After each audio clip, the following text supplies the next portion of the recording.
Welcome back to another video lesson. We're going from zero to producer in 90 days with Ableton Live. I'm your instructor, Torbjorn. Big thanks to Ableton for extending that free trial of Ableton Live 10 Suite out to 90 days. So while we're all stuck at home in quarantine, we can stay productive and stay creative and make lots of beats. Let's review what we talked about in the last video real quick. Last time we got together to talk, we were talking all about groove. We were learning a couple different ways to get our songs to groove, kind of talking about what that means. And we looked at a couple cool tools that we have at our disposal to achieve that. We looked at Ableton's Groove Pool. We also looked at a method where you can drag MIDI notes. So if you had like 5 or 7 or 9 or an odd number of MIDI notes, and then you dragged those into a space that would be an even number, like 2 or 4 or 8, then you kind of got these odd swing patterns.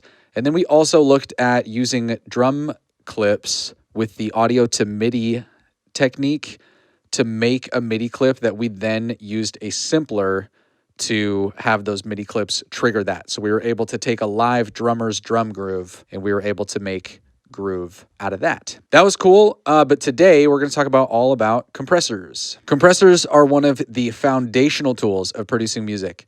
Every producer needs compressors. A compressor's job is to automatically control the dynamics, the volume, the tone, and to limit the loudness of a sound.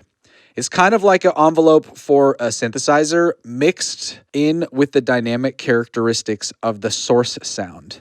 So you can kind of change the shape of a source sound, but you can't necessarily create the exact dynamics of it like you can with a synthesizer. We'll look at a couple examples of how we can do that. Ableton has a few different compressors that I want to look at, and they all kind of do unique things and are cool for their own reason. So by default, Ableton's default compressor is just called Compressor. The name may be basic, but as a tool, it's really, really powerful. You'll remember it from our previous video tutorials where we used it to sidechain stuff. So when the kick drum would play, the sound of the track that had the compressor on it would change volume. We're going to look more at like building a foundation of understanding of compressors with this video rather than going into specific tricks. That's kind of why this is in the advanced month 3 of these videos, because this is not necessarily the most musically exciting thing, but when it's a tool that you understand, it's really, really powerful. So I've got a guitar riff here, a loop, and let's take a listen to that. All right, so the compressor is not doing anything currently. But what's going to happen is we're going to turn down this threshold, which is this knob here. It's short abbreviated to thresh. And the threshold is going to determine how loud a sound can get before the compressor starts to turn it down. So you'll see we've got a green meter showing us how loud that guitar is. And then we've got these 2 little green lines letting us know the peak. So if we turn this threshold below where that peak is, then we start to get gain reduction, which means that it's turning down the sound. And how much gain reduction we're getting, you can see with this meter in the middle. As we turn it down really low, a lot of the sound is going over that threshold, and so we're getting lots of gain reduction. So obviously, the more that goes over the threshold, the more gain reduction we get. But there's another knob that we want to know about called ratio.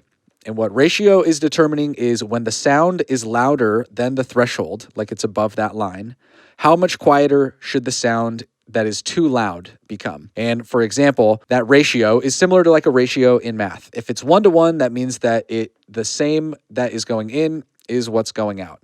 So let's look at 1-to-1. We can drag our threshold all the way down and it's not doing anything. But as soon as we start to turn that ratio up, you'll see that we're getting more gain reduction, even though the threshold is not changing. So if we had like a 2-to-1, that would mean that for every 2 decibels that go over the threshold, the compressor is going to reduce the gain by 1 decibel. Another great thing to do is down here to look at these different user interface panels. It gives you kind of a different idea of what's happening, especially determining threshold and ratio. So we've got this little yellow dot that's moving up and down. That's representing the loudness of our loop. So you can see that at the loudest, it gets right up to around here.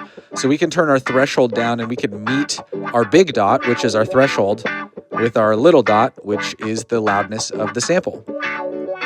And you can see that we're getting this straight line all the way from the bottom to the top. And then when it hits this threshold, because we've got a 2-to-1 ratio, that's just an example of like how much the sound is getting turned down. It no longer is able to go straight up in volume. It gets curbed a little bit. And you'll see, I'll drag the threshold down a little bit. You'll see as we increase that ratio, it's making that ramp become less straight. You'll also notice that something weird is happening, that our whole overall blue line and yellow dot are going up. And that's because we have makeup gain enabled. Makeup gain is great because you are turning a sound down. And so to control the dynamics and keep it at the same level, you would want to also turn it back up a little bit as well.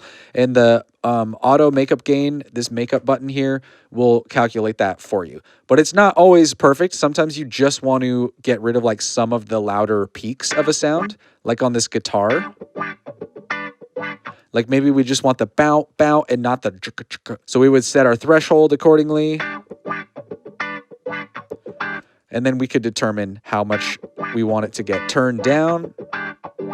I'm thinking quite a bit, maybe 6.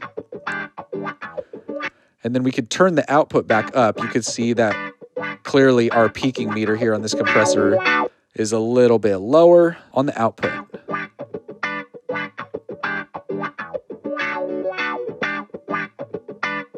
And then that way we can compare if we actually like the sound of the compressor or not. We can turn it off.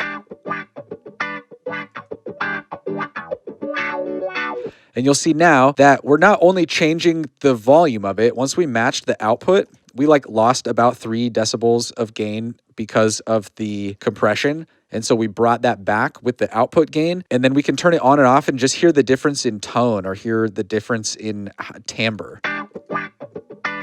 What I can definitely tell is that with this compressor on, the mid-range, somewhere around like 800 to 2000 hertz, I'm guessing, feels a lot more present with this compressor on.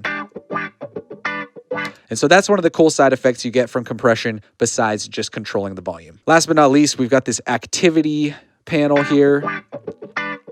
Gives you a better idea of what the waveform looks like and how it's being turned down with the yellow one, how it's being turned down by those yellow lines representing the gain reduction.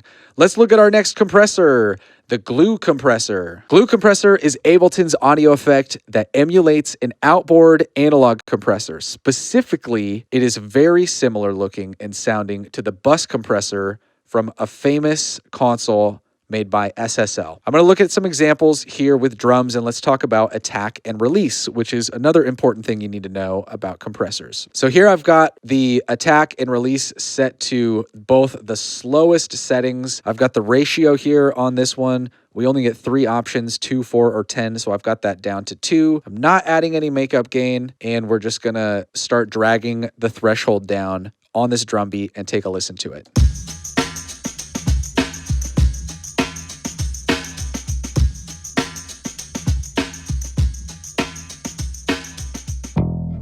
You can see that as we get more and more low with the threshold, this meter starts pointing up towards 5, towards 10, all the way up towards 15. That is the gain reduction for this plugin. I'm going to try to get it to max out around 10, maybe just a little bit higher than 10. And then let's talk about attack and release, now that we kind of know what we're looking at with this plugin. So when a sound crosses the threshold, it becomes too loud that the compressor would start turning it down. Attack determines how fast the sound gets reduced. So right now, 30 milliseconds, it's a pretty short amount of time, relatively speaking. But if we zoom in here and look at like our kick drum, and we look at select our whole kick drum sample here, and then look at how long the sample is. So down on this bottom bar, when I hover over what I've selected, it's telling us that the duration is about 200 milliseconds. So within that 200 millisecond period of time, lots of stuff is happening. We're getting this very, very initial part here, which is like the attack, the clicky part of the kick.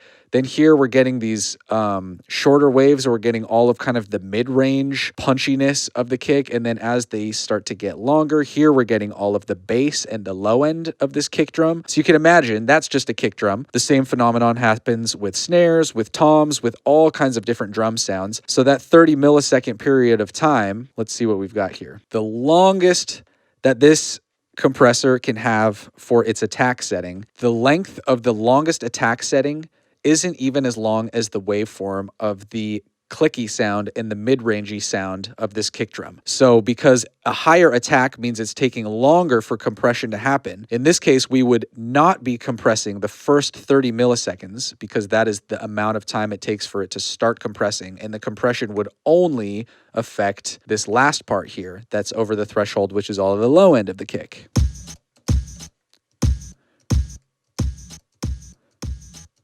So you can see as I'm dragging the attack down, it's getting rid of, first we're just getting some of the bass removed, some of the low end. Now you can hear at 10 milliseconds, some of that mid-range of the kick drum is being reduced. Then down to 3 milliseconds. Everything's getting reduced except for that initial clicking sound.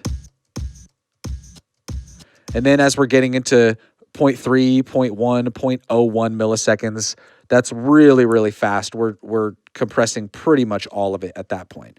So depending on what you want to do for drums, if I want like a real super like clicky sound, it's typically going to be that 3 or that 10 setting on the attack for me. But if I just want to compress some of the low end that happens towards the end of that sample, 30 milliseconds is the way to go. Let's select 10 for now, and then let's listen to a release. So obviously, attack, how fast does a sound get reduced? Well, when a sound starts to get quiet and it goes back below that threshold, how long does it take to not be reduced anymore by the compressor?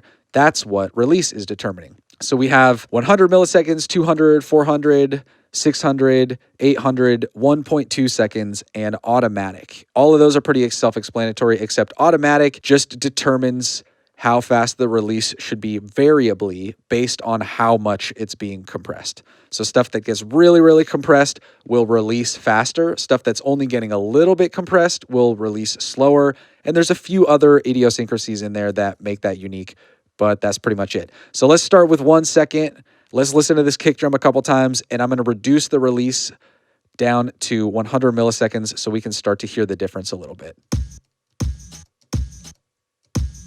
Here's 800. Here's 600. 400. And what you're hearing is that sound being turned down. It's going back to a state of not being turned down fast enough to where now we're not affecting the next sound that's happening after the kick drum. So all the way over here, we've got a tambourine. Well, not all the way over here. That's a little bit after the kick drum. And if we select this whole sample here, that amount of time is only 300 milliseconds. So if we've got anything 0.4 or above, the sound is still being turned down by the time this tambourine happens. And you'll notice that really what I'm selecting here is an eighth note at 100 BPM. And so that is how many milliseconds 1/8 note takes up. So there's some like patterns with the numbers here too. So in this case, I like the sound of 10 and I like the sound of 200 milliseconds respectively on the attack and the release. I'm gonna bring this threshold back up a little bit.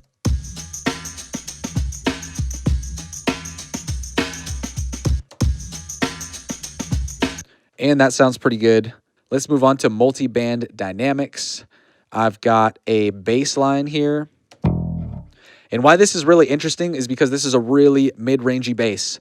So sometimes you need more finite control of the signal you're compressing. Multiband compression allows you to split your signal up into different groups of frequencies.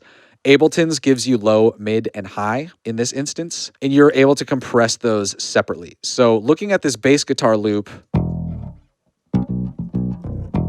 what I like about it is that it's got some really, really prominent mid-range up here. around 2, 3, 400 hertz. But what I don't like about it is that the sub, the very, very low bass of it, is not coming through very much. So it looks really complicated, but it's actually not that bad. We've got 3 different lanes here. If you look at the high, all the way from left to right this is like what is compressing your high end. Mid, what's compressing the mid range, and low, what's compressing the low end. Where the middle stops and the high begins, or where the middle stops and the low begins, is determined by this frequency right here. So we can kind of use our spectrum shape, and we can see that everything below 100 hertz has like a really big drop off. And then everything above like 400, maybe 500 hertz has a pretty big drop off as well. So we can choose those frequencies here and we can compress them separately. So we'll put 100 hertz on the low, and then we'll put 500 hertz on the high. And now independently, we can control everything at the low end. We can control all of these big group of frequencies of our bass here in the mid range, and then everything above it will be compressed together. And we get these handy dandy solo buttons. So we can just listen to the mid range.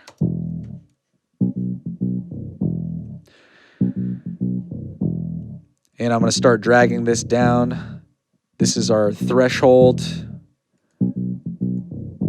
And I'm going to need to adjust the ratio as well.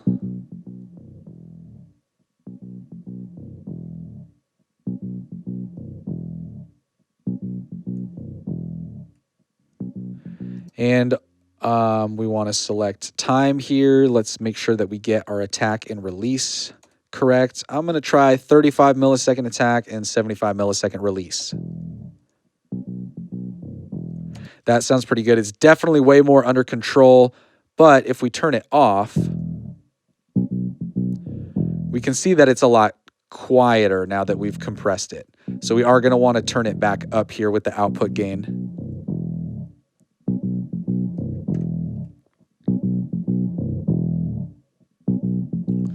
Somewhere around 8 is probably good. Now the other problem area with this bass is in the bass. So let's listen to that by soloing the low end and see if we can compress and bring out some of those sub frequencies.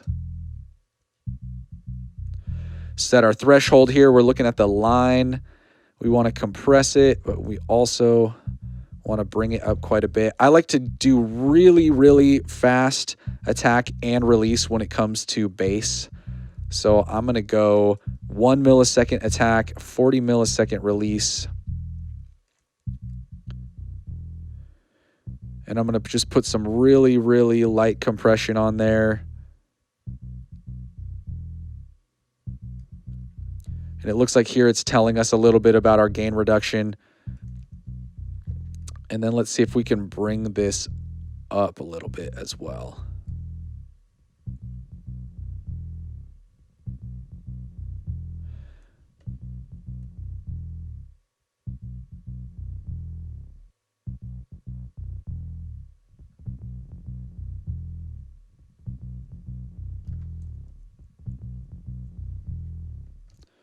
All right, and now let's turn it back off.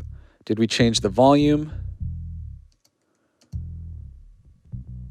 It looks like we did, so I'm probably going to add about 7 dB there as well. Actually, you know what? I'm going to do really extreme because I felt like there was not enough sub frequency in this bass to begin with.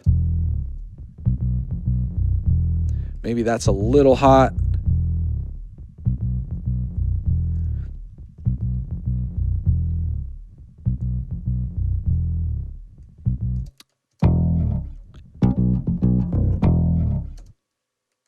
Compare it with the compression off. Definitely way more prominent in the low end. We can always drag this time up and we can drag this amount down to kind of mix in some of the uncompressed signal. And I think I'm going to just bring this mid-range down on this bass a little bit here too.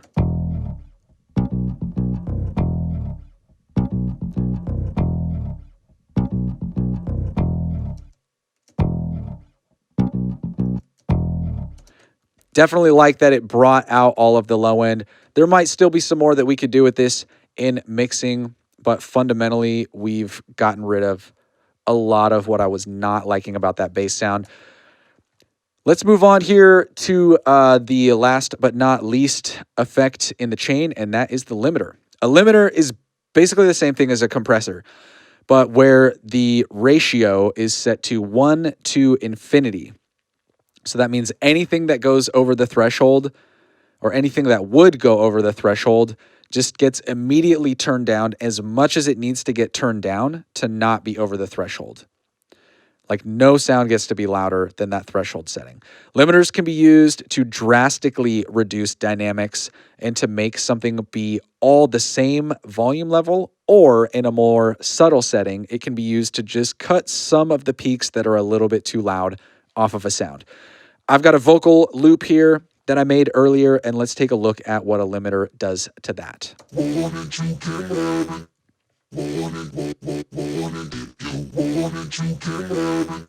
All right, so you get the idea of how that sounds. Let's start turning it up.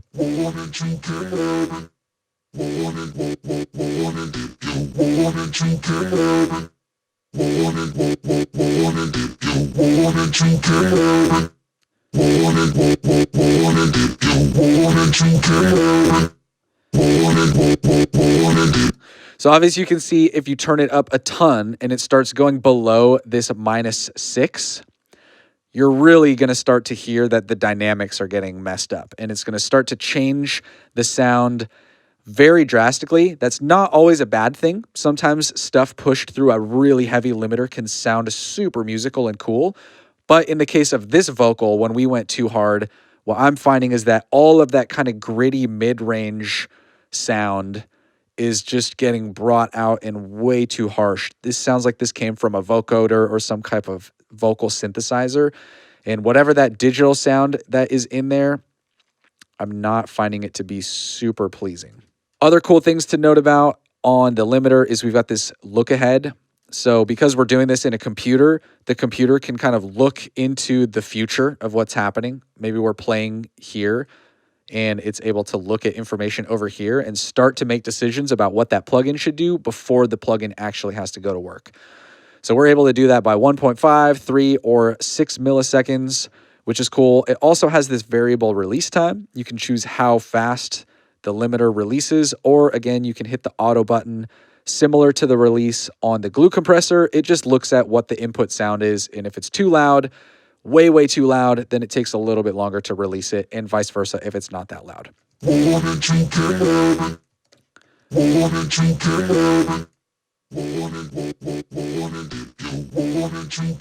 There's definitely a couple sounds here in this vocal, right here, I believe, and right here where it's a little bit too loud. So a limiter is a great way to just kind of clip that loudness off.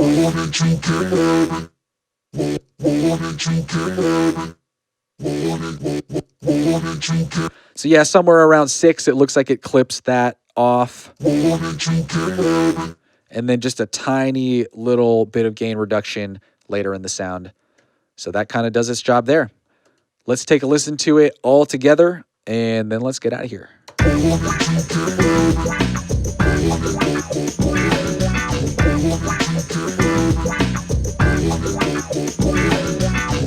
All right, everybody, that's it for another video. Those are my top tips with compression, and also not really top tips, actually. Those are the fundamentals of using a compressor, specifically the ones that come with Ableton. But if you understand threshold, ratio, attack, release, and some of the other techniques that we've talked about in this video, then you'll have a good understanding of what a compressor is doing and how you want to control your sound and what you can do to change it with the tools that we have. Thanks again for Ableton for providing all of these tools for free for 90 days. We get to keep making beats. To all of you out there, stay safe, treat each other well, check in with your loved ones, and document what you're seeing. Be creative about your experience, and whatever you're going through, whatever you're experiencing right now, put that into your art. It is a great outlet when going through tough times, and more videos to come.